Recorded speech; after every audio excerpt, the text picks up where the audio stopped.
어떤 사람에겐 악몽, 또 다른 사람에겐 위대한 선물. 20세기 신학의 판도를 완전히 뒤집어 놓은 한 사람이 있습니다. 바로 칼 바르트인데요. 왜 이 사람은 이렇게까지 극단적인 평가를 받는 걸까요? 지금부터 현대 신학의 거인이자 뭐랄까 가장 논쟁적인 사상가 바르트의 세계로 한번 들어가 보겠습니다. 와, 이 쓰레기 같은 걸 누가 읽으라고 하겠어요? 이건 악몽입니다. 정말 표현이 강렬하죠? 이 말 한마디가 바르트의 그 빽빽하고 어려운 글을 딱 마주했을 때 독자들이 느끼는 솔직한 심정을 그대로 보여주는 것 같아요. 실제로 신학 공부하는 사람들 사이에서는요, 바르트 책 읽는 걸 거대한 산 하나 오르는 거에 비유할 정도라니까요? 그런데 말이죠. 바로 뒤이어서 이런 평가가 나옵니다. 어떤 사람에게는 바르트의 사상이 정말 깊은 감사와 존경을 불러일으키는 그야말로 선물 그 자체였다는 거죠. 아, 이 사람의 글 덕분에 신학이라는 여정을 제대로 갈 수 있었다. 뭐 이런 뜻 아니겠어요? 악몽이냐, 선물이냐? 네, 바로 이게 오늘 우리가 풀어야 할 핵심 질문입니다. 아니, 도대체 어떻게 한 사람이 이렇게까지 상반된 평가를 받을 수가 있는 걸까요? 자, 지금부터 이 역설을 이해하기 위한 여정, 저랑 같이 한번 떠나보시죠. 이 역설을 제대로 이해하려면요. 일단 시간을 좀 거슬러 올라가야 합니다. 바르트가 신학계에 딱 등장해서 이건 아니다 하고 칼을 빼들었던 바로 그 시대, 그 당시의 신학으로 말이죠. 그가 보기엔 그때 신학이 정말 심각한 위험에 빠져 있었거든요. 자, 바르트의 진단은 이랬습니다. 신학이 길을 잃었다. 아주 단호하죠.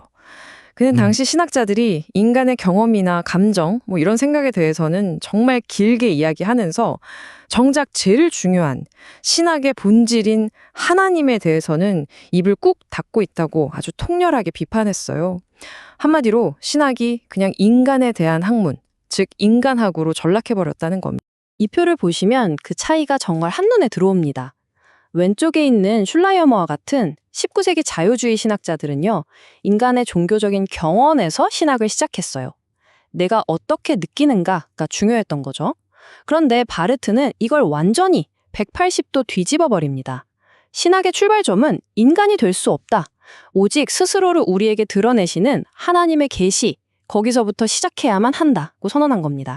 바르트는 하나님에 대해서 말하는 게 얼마나 위험한 일인지를 설명하려고 아주 유명한 이미지를 하나 가져왔어요. 바로 콘스탄츠 호수의 기수라는 건데요.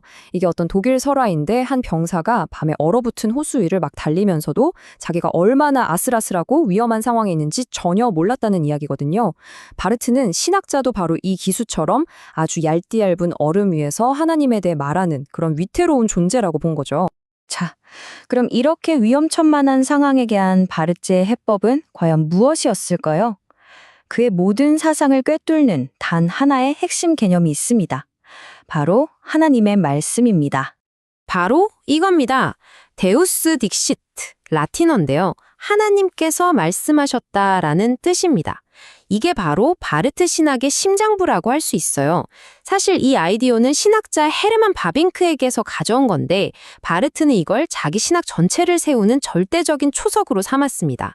우리의 경험이나 생각이 아니라 하나님의 말씀, 이게 모든 것의 시작이고 끝이라는 그런 선언인 거죠. 바르트는 이 하나님의 말씀이 한 가지 모습이 아니라 세 가지 모습으로 우리에게 온다고 설명합니다. 자, 첫째는 예수 그리스도를 통해서 직접적으로 드러나는 계시고요. 둘째는 바로 그 계시를 증언하고 있는 성경입니다. 그리고 마지막 셋째는 오늘날 교회를 통해서 우리 귀에 들려오는 선포, 바로 설교를 말하는 거죠. 중요한 건 이 셋이 따로 노는 게 아니라 하나로 딱 묶여서 움직인다는 겁니다. 그리고 이 셋의 관계를 설명하기 위해서 바르트는 기독교 교리 중에 가장 심오하다고 할 수 있는 삼위일체 개념을 가져옵니다. 보세요. 계시, 성경, 선포는 각각 형태는 다르지만 본질적으로는 하나의 하나님의 말씀이라는 거예요. 마치 성부, 성자, 성령이 서로 구별되지만 결국 한 분의 하나님인 것처럼 말이죠. 정말 기가 막힌 비유죠. 자, 그럼 이 하나님의 말씀이라는 엄청난 토대 위에 바르트가 평생에 걸쳐서 지으려고 했던 그 거대한 신학의 성은 과연 어떤 모습이었을까요? 그의 기념비적인 작품을 한번 만나보시죠. 900만, 약 900만 단어입니다.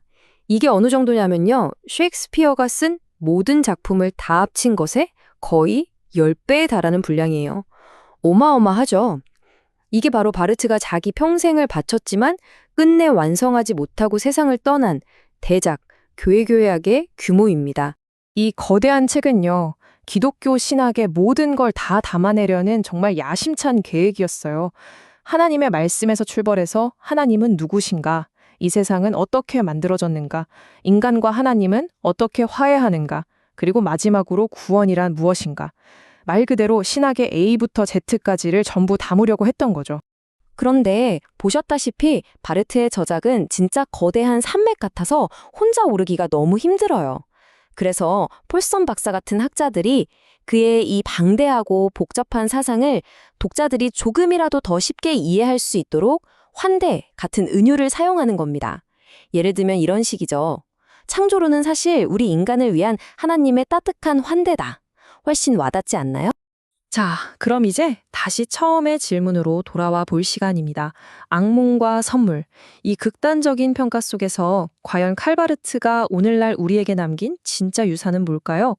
그의 글은 읽기에는 정말 악몽 같을 수 있습니다. 이건 사실이에요. 하지만 바르트는 인간 중심이었던 당시 자유주의 신학의 판을 완전히 뒤엎고 신학적 논의의 중심을 다시 하나님께로 돌려놓았다는 평가를 받습니다. 그러니까 그는 당시 신학계에 꼭 필요했던 일종의 파괴자였던 셈이죠. 복잡하게 생각할 것 없이 이것 하나만 기억하셔도 오늘 충분합니다. 칼바르트는요, 현대 신학의 물줄기 방향을 완전히 틀어버렸어요. 인간에서 시작하던 신학을 하나님의 행동에서 시작하도록 되돌려 놓은 것. 바로 이것이 20세기 신학 전체를 뒤흔든 그의 가장 중요하고 결정적인 업적입니다. 그런데 참 흥미로운 건요, 이렇게 900만 단어에 달하는 거대한 신학 체계를 세운 바르트 자신이 정작 이렇게 말했다는 겁니다. 교의학은 대화의 일부여야 하고 토론에 열려 있어야 합니다. 어쩌면 그의 진짜 유산은 완벽하게 완성된 정답이 아니라 우리에게 끊임없이 하나님에 대해 묻고 또 대화하도록 만드는 그 위대한 질문 그 자체에 있는지도 모르겠습니다.